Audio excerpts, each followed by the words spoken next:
한 여인이 죽었습니다. 그런데 그녀는 사라지지 않았습니다. 연못가의 꽃으로, 새로, 그리고 마침내 원혼으로 되살아나 자신의 죽음을 고발했다고 전해집니다. 어린 시절 우리가 들은 그 이야기 속에 이 장면이 있었나요? 아마 대부분은 기억하지 못할 것입니다. 콩쥐 팥쥐. 한국 사람이라면 누구나 아는 이름입니다. 착한 딸과 심술궂은 딸, 그리고 기적처럼 찾아온 구원. 우리는 이 이야기를 오래전부터 달고 있었다고 믿어왔습니다.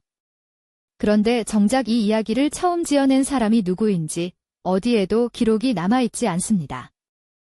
오늘 우리는 그 공백을 들여다보려 합니다.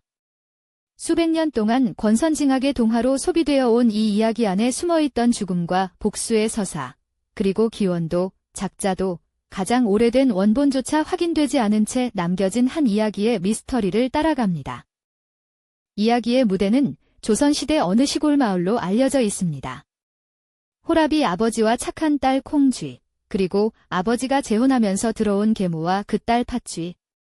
이 단순해 보이는 설정이 수백 년을 버텨왔습니다. 그러나 조선시대부터 전해져 왔다는 것조차 사실 추정에 더 가까울 뿐, 이를 뒷받침하는 직접적인 문헌은 확인하기 어렵습니다. 콩쥐는 계모로부터 끊임없이 고된 일을 강요받습니다. 밑 빠진 독에 물을 채우라, 배를 짜라, 잔치에는 얼씬도 하지 말라. 그때마다 두꺼비와 새와 선녀가 나타나 그녀를 도왔다고 전해집니다. 이 초자연적 조력자들의 존재는 이 이야기가 단순한 가족 갈등이 아닌 훨씬 오래된 어떤 서사 형식을 따르고 있음을 암시합니다. 잔치에 나타난 콩쥐는 한 관리의 눈에 띄어 혼인하게 됩니다. 여기까지는 우리가 아는 이야기입니다.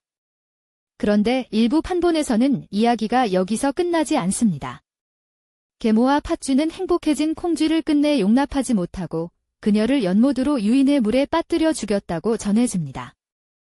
그리고 콩쥐는 돌아옵니다. 연꽃으로, 새로, 거울 속 모습으로. 마침내 원혼의 형태로 나타나 남편에게 자신이 겪은 일을 고합니다. 계모와 팥쥐는 처벌을 받고 이야기는 그렇게 끝납니다. 그렇다면 우리는 왜 이 결말을 알지 못했을까요? 우리가 배운 동화는 이미 누군가에 의해 다듬어진 버전이었던 것입니다. 이 이야기에 기록된 역사를 거슬러 올라가면 우리는 곧 벽에 부딪힙니다. 현재 확인된 가장 이른 인쇄본은 1919년에 출판된 것으로 알려져 있습니다. 일제강점기가 시작된 지 10년이 지난 시점입니다. 그 이전에 필사본이나 구전이 존재했을 것으로 추정되지만 그것이 어떤 모습이었는지 지금으로서는 확인하기 어렵습니다. 학자들은 이 이야기가 조선시대부터 구전과 필사 형태로 전해져 왔을 것이라 추정합니다. 그러나 얼마나 오래전부터인지 최초의 형태가 어떤 모습이었는지는 여전히 불분명합니다. 수백 년의 시간 동안 이야기는 입에서 입으로, 손에서 손으로 건너가면서 조금씩 변형되었을 것으로 보입니다. 더 근본적인 문제가 있습니다. 이 이야기를 처음 지어낸 사람이 누구인지 전혀 알려져 있지 않다는 것입니다. 작자 미상. 한국의 수많은 고전 설화들이 이 범주에 속하지만 콩쥐 팥쥐는 그 가운데서도 유독 광범위하게 퍼진 이야기입니다. 이름 없는 누군가가 만든 이야기가 온 나라에 퍼졌고 지금도 교과서에 실려 있습니다. 연구자들이 가장 먼저 주목한 것은 서양의 신데렐라와의 구조적 유사성입니다. 일찍 세상을 떠난 어머니, 계모의 학대, 초자연적 조력자, 잃어버린 신발, 그리고 신분 상승으로 이어지는 결말. 두 이야기의 뼈대는 놀랍도록 닮아 있습니다. 이것이 단순한 우연일까요? 아니면 어떤 연결고리가 있는 것일까요? 한 가설은 콩쥐 팥쥐가 동아시아를 거쳐 유입된 외래 설화가 한반도식으로 변형된 것이라 봅니다.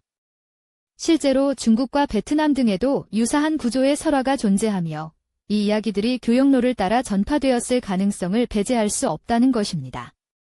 그러나 이 가설은 한반도의 이야기가 먼저였을 수도 있다는 반론 앞에서 확정적이 되지 못합니다. 반대편 가설은 콩쥐 팥쥐가 조선의 자생적 서사 전통에서 비롯되었다고 주장합니다. 두꺼비와 선녀, 굿과 원혼의 개념은 한국 무속 신앙과 깊이 연결된 요소들이며 이는 외래의 이야기가 단순히 번안된 것으로 보기 어렵다는 근거가 됩니다. 그러나 이 가설 역시 결정적인 증거를 제시하지는 못합니다. 구전 이야기는 기원을 증명할 서류를 남기지 않으니까요. 세 번째 관점은 두 이야기 모두 훨씬 더 오래되고 더 넓은 인류 공통의 서사 원형에서 각자 독립적으로 발전했을 수 있다는 것입니다. 억눌린 선한 자가 기적의 도움으로 구원받는다는 구조는 특정 문화의 소유가 아니라 인간이 공통으로 품어온 어떤 심리적 욕구를 반영한다는 해석입니다. 다만 이 관점은 기원의 문제를 해소하기보다 더 깊은 곳으로 밀어버리는 경향이 있습니다. 그리고 어떤 가설도 답하지 못하는 질문이 남습니다. 원혼이 등장하는 어두운 결말은 왜 우리에게 전해지지 않았을까요? 누군가가 의도적으로 잘라낸 것인지 아니면 시간이 흐르며 자연스럽게 탈락한 것인지조차 알 수 없습니다. 우리가 어린 시절 배운 콩쥐팥쥐는 이미 여러 번 손질된 이야기였을지도 모릅니다. 1919년 누군가가 이 이야기를 처음으로 활자에 담아 찍어냈습니다. 그것이 현재 우리가 거슬러 올라갈 수 있는 가장 이른 지점입니다. 그 이전의 수백 년은 여전히 어둠 속에 있습니다. 어쩌면 그 어둠 속에 이 이야기의 진짜 얼굴이 있을지도 모릅니다. 콩쥐팥쥐는 지금도 그림책으로 출판되고 뮤지컬로 공연되고 교과서에 실립니다. 이 이야기는 살아 있습니다. 그런데 이 살아있는 이야기의 출생 기록은 존재하지 않습니다. 태어난 날도 태어난 곳도 이름을 붙인 사람도 없습니다. 그저 어느 날부터인가 이미 거기 있었던 것입니다. 어쩌면 이것이 이 이야기의 또 다른 미스터리일 것입니다. 수백 년 동안 수많은 사람들의 입과 손을 통해 전해진 이야기는 특정 누구의 것도 아니게 됩니다. 그러면서 동시에 모두의 것이 됩니다. 콩쥐팥쥐는 작자 미상으로 남겨진 것이 아니라 어쩌면 작자가 수백만 명인 이야기가 된 것인지도 모릅니다. 그래도 질문은 사라지지 않습니다. 가장 오래된 원형은 어떤 이야기였을까요? 원혼의 복수가 담긴 결말이 본래의 모습에 더 가까웠을까요? 아니면 나중에 덧붙여진 것이었을까요? 이 이야기는 정말 조선 땅에서 처음 태어난 것일까요? 기록이 없는 곳에서 역사는 침묵합니다. 콩쥐팥쥐의 기원은 아직 밝혀지지 않았습니다.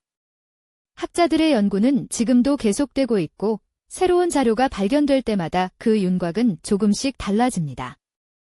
우리가 알고 있다고 믿었던 이 이야기 속에 아직 풀리지 않은 무언가가 남아있다면 여러분은 어떤 가설이 가장 설득력 있다고 생각하시나요?